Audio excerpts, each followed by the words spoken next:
আসসালামু আলাইকুম রহমতুল্লাহি বারাকাতু। কেমন আছেন প্রিয় ভাই ও বোনেরা? আশা করি আল্লাহর অশেষ রহমতে সবাই ভালো আছেন। ভালো থাকাটা আমি কামনা করি। আজকের ভিডিওটা একটু লং হবে। অনুরোধ করতেছি সবাইকে ভিডিওটা দেখার জন্য। আজকের টপিকটা হলো মেয়েদেরকে নিয়ে। ফেসবুকে যখন দেখি অনেক মানুষকে গালি দিতেছে, বিভিন্ন ধরনের কথাবার্তা বলতেছে। কেউ বলতেছে মেয়ে মেয়ে ব্যবসায়ী, কে বলছে বউ ব্যবসায়ী, কে বলতেছে গো ভাবি ব্যবসায়ী, কে বলতেছে গো বোন ব্যবসায়ী। এইভাবে চলতেছে ফেসবুকে। প্রিয় আমার ভাই ও বোনেরা, আমি শ্রদ্ধা দিয়ে কথা বলতেছি আপনাদের সবাইকে। আমরা সবাই এই পৃথিবী ছেড়ে চলে যাব। কেউ থাকবে না এই পৃথিবীতে, এবং কেউ থাকতে আসে না এই পৃথিবীতে। আমরা সবাই এক সময় এই পৃথিবী ছেড়ে চলে যেতে হবে। যখন আমি ছোট ছিলাম তখনই দেখতেছি গই হুজুররা বউ নিয়ে যাইতো রাত্রের বেলা। কারণ এই বউ একমাত্র হাজবেন্ড ছাড়া কেউ দেখতে পারবে না এই বউ, স্বামী ছাড়া কেউ দেখতে পারবে না এই বউ। এবং ফ্যামিলির মাধ্যমে নিষেধাজ্ঞা আছে। কিন্তু আমরা এখন বর্তমানে আমাদের মা এবং বোনেরা যেভাবে চলতেছে, যেভাবে ভিডিও করতেছে, যেভাবে নাটক করতেছে, যেভাবে অশ্লীলতা করতেছে, এটা কিন্তু ভালো না।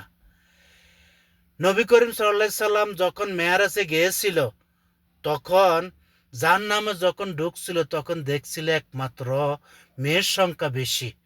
যেটা আমি শুনতেছি সেটা বলতেছি, হুজুররা যেটা বলতেছে সেটাই বলতেছি। তখন মেয়ের সংখ্যা ছিল বেশি।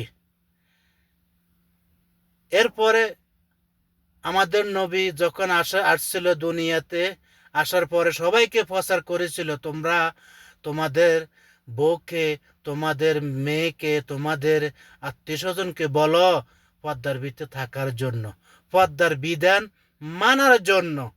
তুমি যদি এই দুনিয়াতে পর্দার বিধান মানতে পারো, তাহলে তুমি আখিরাতে ভালো থাকতে পারবে।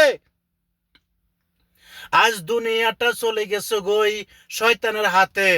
কারণ শয়তান সবাইকে জিম্মি করে ফেলেছে। কি করবেন এ টাকা দিয়ে? আজ অমুকে বলতেছে বউ ব্যবসা করতেছেন, অমুকে বলতেছে আমি তোর পিছনে লাগছি, তুই কেন এ কথা বললি? আরে ভাই, যে লোকটা বললো বউ ব্যবসা করতেছে, এই লোকটা তো খারাপ বলে নাই, ভালো বলেছে যে আপনার বউকে নিয়ে ব্যবসা করবেন কিসের জন্য? আপনার বউ তো থাকবে বাসায়, আপনার বউ থাকবে বাসার মাধ্যমে। আপনার খেজমত করতে হবে। আপনার খেজমত করার জন্য তো বিয়ে করেছেন। সমাজকে নষ্ট করার চেষ্টা করবেন না। এই সমাজের মানুষ ভালো না। এই সমাজ থেকে বের হয়ে আসতে হলে আপনাকে পরিবর্তন করা প্রয়োজন। যখন আপনার মৃত্যুবরণ করবেন, তখন আল্লাহ সুবহানাহু ওয়া তাআলা আপনাকে প্রশ্ন করবে যে বান্দা, তোমাকে আমি অনেক সময় দেওয়া হয়েছে, অনেক দিন দেওয়া হয়েছে, তোমাকে প্রিপারেশন করার জন্য বলেছি, তোমার বউকে প্রিপারেশন করার জন্য বলেছি। এই কোরআন আমি পাঠাইছি তোমাদেরকে বোঝানোর জন্য। তোমরা যদি কোরআনটা শিখতে, কোরআনটা যদি একটা বার আল্লাহ খুলে খুলে যদি দেখতে, তাহলে আজ আমি মনের বুঝাতে পারতাম আমি আল্লাহ। তাহলে আমি বুঝতে পারতাম না আমার বন্দা এ কোরআনটা ধরছে, এ কোরআনটা পড়ছে। ভাইজান, সময়টা নষ্ট করবেন না। শয়তান আপনার পিছনে থাকবে। শয়তান কিসের জন্য থাকবে? আপনাকে জাহান্নামের আগুনে নেওয়ার জন্য। কারণ হে চাইতেছে নাফরমান বান্দা বগুনরে জাহান্নামের আগুনে জ্বলার জন্য এ কাম করতেছে। এখন আমরা যদি ভালোবাসা না দিয়ে চলতে পারি, অন্য ব্যক্তি ভালোবাসা দিতে পারবে না।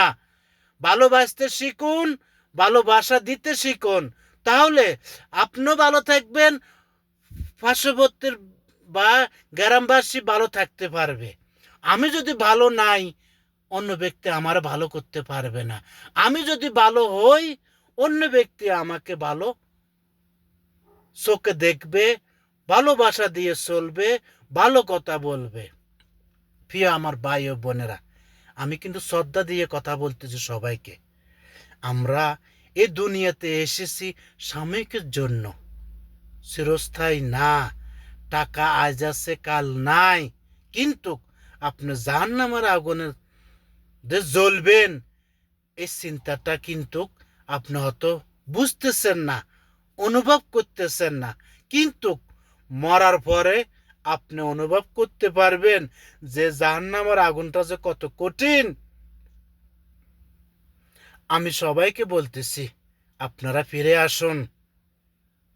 আখেরি নবীর উম্মত আমরা আমরা যেন ভালোবাসা দিয়ে চলতে পারি এবং ভালোবাসা যেন দিতে পারি এবং নবীর তরিকার মতো চলার ব্যবস্থা করি এবং সামনের দিনগুলা যেন ভালোবাসা দিয়ে চলতে পারে, সেই কামনাটা আমরা যেন করি।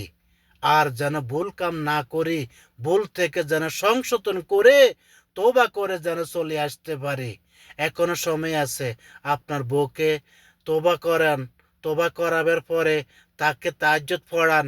তাহাজ্জুদের মাধ্যমে ইনশাআল্লাহ আল্লাহ সুবহানাহু ওয়া তাআলা সব সমস্যা সমাধান করে দিবে। আশা করি আমি আপনাদেরকে বুঝাতে পেরেছি। যদি ভুল হয়ে থাকে ক্ষমার দৃষ্টিতে তাকাবেন। মানুষ বলতে ভুল।